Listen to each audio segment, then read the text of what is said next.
यीशु के स्वर्ग लौट जाने के बाद चेले यरूशलेम में ही रुके, जैसा कि यीशु ने उनको करने का आदेश दिया था। वहाँ के विश्वासी लोग लगातार एक साथ प्रार्थना करने के लिए इकट्ठा हुआ करते थे।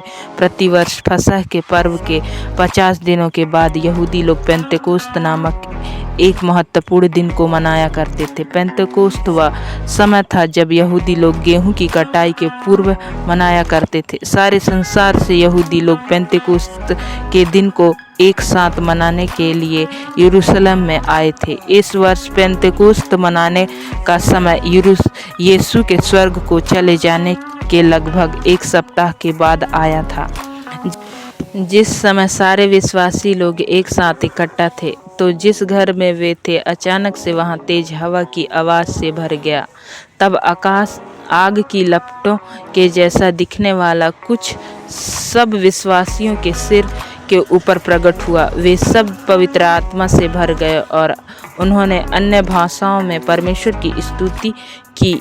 ये वह भाषाएं थी जिनको बोलने के लिए उनको पवित्र आत्मा ने सक्षम किया था। जब यरूशलेम में रहने वाले लोगों ने सब उस शोर को सुना तो वे भीड़ के रूप में यह देखने के लिए एक साथ आए कि क्या हो रहा है। उन्होंने विश्वासियों को परमेश्वर द्वारा किए गए बड़े बड़े कामों की घोषणा करते हुए सुना। वे विस्मित थे क्योंकि वे उन कामों को अपनी ही भाषाओं में सुन रहे थे। इनमें से कुछ लोगों ने कहा कि वे चेले नशे में थे, परंतु पतरस खड़ा हुआ। उसने बोला, मेरी बात सुनो, ये लोग नशे में नहीं हैं।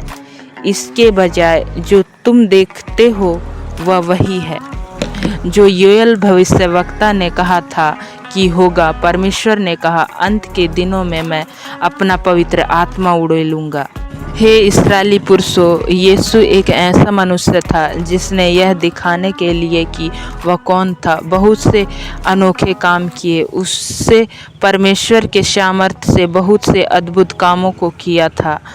तुम यह जानते हो क्योंकि तुमने इन कामों को देखा है। परंतु तुमने उसे क्रूस पर चढ़ा दिया। यीशु मर गया, परंतु परमेश्वर ने उसे मरे हुओं में से जीवित कर दिया। इसने उस बात को पूरा कर दिया जिसे एक भविष्यवक्ता ने लिखा था, तू अपने पवित्र जन को कब्र में सड़ने नहीं देगा। हम गवाह हैं कि परमेश्वर ने यीशु को फिर से जीवित कर दिया। परमेश्वर पिता ने अब यीशु को अपनी दाहिने ओर बैठाकर उसे आदर दिया है और यीशु ने हमारे लिए पवित्र आत्मा भेजा है, जैसे कि उसने प्रतिज्ञा की थी कि वह भेजेगा। पवित्र आत्मा ही उन कामों को होने दे रहा है जिनको तुम देख रहे हो और सुन रहे हो। तुमने उस मनुष्य यीशु को क्रूस पर चढ़ा दिया, परंतु निश्चित रूप से जान लो कि परमेश्वर ने यीशु को सब चीज़ों पर प्रभु और मसीह दोनों ठहराया है। पतरस को सुनने वाले लोग उसके द्वारा कही गई बातों से अंदर तक हिल गए।